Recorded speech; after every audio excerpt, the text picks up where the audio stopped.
One of the main groups that fell victim to the most dog bites last year were postal workers. Yes, postal workers. USPS says that more than 6,500 workers were bitten in 2015, with both St. Louis and Kansas City cracking the top 15 cities with the most incidents. Although it may be hard to tell from the thick fog blanketing the area, I'm outside the Reynolds Alumni Center on the MU campus, where later this morning the Columbia Convention and Visitors Bureau will hold a special breakfast for National Travel and Tourism Week. A St. Louis woman has been sentenced to 12 years in prison after she admitted to stabbing her cousin to death at his birthday party. The latest fireworks safety poll reveals that people are 3 times more likely to wear eye protection while cleaning and repairing their homes than they are while handling fireworks. The future of Melissa Click has become a heated debate on the campus. Today, a student group pushed for her dismissal. KOMU8's Corey Miller talked with students on both sides of the issue and is here to tell us why they're so passionate about Click's fate. The debate has raged back and forth on whether Melissa Click should lose her job for actions at the homecoming demonstration and November protests. But for the group Young Americans for Liberty, there is no debate. The name Melissa Click brings out a lot of opinions on the University of Missouri campus. Her story has now become such a big controversy that the group Young Americans for Liberty is passing around a petition calling for her firing. I think it's important to give students a voice that's beyond barging into a board of curators meeting. Students need to go through the proper channels to have their voice heard, and a petition like ours is doing that. Many of those signing the petition echoed the feelings of the group, saying Click's actions were grounds for her dismissal. I think the university should take action immediately. I don't think there's any more review that needs to happen. There's video footage of her taking actions that I think are unacceptable towards police and students, and I just think they need to do something about that. However, not all students are ready to sign Melissa Click out of a job. There were many messages written on the Young Americans for Liberty's free speech wall that supported Click. There were also those who decided not to sign the petition, saying Click's employment status is not what people should be focusing on. Nobody is talking about the actual issues and what is really going on. Like, that's completely being ignored to bring up an issue that really isn't that big of a deal, and I don't think that she should lose her job. Young Americans for Liberty says it collected almost 700 signatures today and plans on presenting the petition to the Board of Curators. The Missouri College of Agriculture has hatched a new study focusing on chicken production. Professors and students are hoping to show a possible way to bring more chickens to consumers at the market and save money at the same time. KOMU8's Corey Miller tells us why we might want to move our feathered friends into the spotlight. As people become more energy efficient by switching to LED light bulbs, chickens may also benefit from a change. We were down to Versailles, Missouri, and we noticed that after we made some energy efficient updates to a broiler facility, that the birds are actually coming to market about 5 to 7 days sooner than otherwise. MU has hatched a study to see exactly what effect LED lighting actually has on chickens.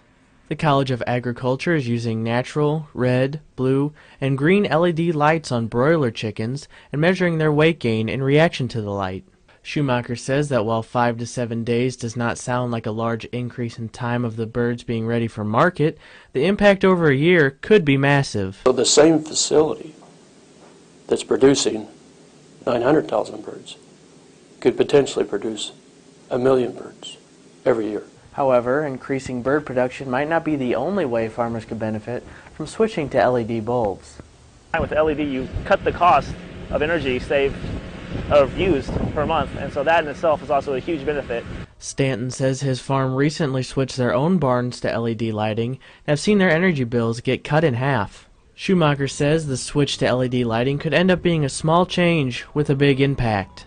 Everybody's concerned about, by 2050, are we going to have enough food? Are we going to have enough protein? And every way that we can do that, if the LED light would help us accomplish that, then I think we better change a lot of LED light bulbs. For research assistant AJ Fight, the thought of this study impacting chicken farmers all over the country is quite thrilling. Not that I think I'm going to change the world or that I'm going to be involved in something that'll change the world, but if you can change, the way somebody does something for the better, I mean, that's a pretty cool feeling. Corey Miller, KOMU8 News, Centralia. With many area lakes at least partially frozen right now, Columbia firefighters decided to hit the ice themselves for a little bit of training. Those crews were supposed to be the only ones on the ice, but KOMU8's Corey Miller tells us that isn't exactly what happened. The CFD described the ice conditions today as perfect for practice.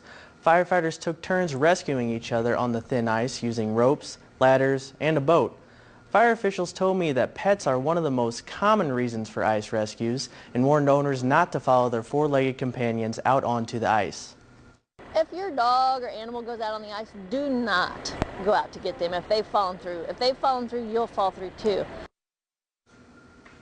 This warning from Captain Dodd proved to be an ironic omen, as right after the training was over, there was a real call for the firefighters to perform an ice rescue on the other side of town. A man had indeed followed his dog out onto this frozen lake and had fallen through the ice, and a neighbor used some quick thinking to do ice rescuing of his own. I grabbed the kayak that I have leaned against the back of the house, grabbed the paddles from inside the house, and tried my best to get him out of the water. And he was close enough I didn't have to get into it. I just kind of threw the kayak in the water. He grabbed the end of it, and I pulled him towards the dock and then pulled him up on the dock. Dunn says his own dog barking because of the commotion outside alerted him to the man in the water, and he is just happy the man is all right. When you think of concussions, probably the first sport that comes to mind is football. Then again, KOMU8's Corey Miller tells us youth soccer is headed in a new direction. Youth soccer coaches are asking their players to use their heads towards a new goal. In an attempt to cut down on concussions in the sport, U.S. Soccer has changed the guidelines, banning players from age 11 to 13 from heading the ball in a game. For those under the age of 10, the move is banned completely. Sporting Columbia coach Kevin Roderick says the new guidelines are a step in the right direction. I think it's a very serious thing that we need to be dealing with. I think it's really good to start off at the youth age because it's one thing that we can control right now. While football may still lead the way in sheer number of concussions reported, concussions from soccer can be just as damaging. Studies have been done that show that when someone is hit in the head with a soccer ball, it's almost equivalent to being hit at a force of 70 miles per hour. And you know, in a young person with not a lot of room for the brain to move around in the skull, that is a significant impact that can have long-term consequences. Aside from the obvious head-to-ball contact, going up for a header brings other risks for concussions. What we're finding out is not necessarily the actual act of heading the ball is what's causing the issue. It's either them coming together in the air with their heads or falling to the ground and hitting their heads on the ground. According to U.S. Soccer, more than 3 million kids played the sport in 2014. Those that continue to play in the future will have a new reality heading their way. Corey Miller, KOMU8 News, Columbia.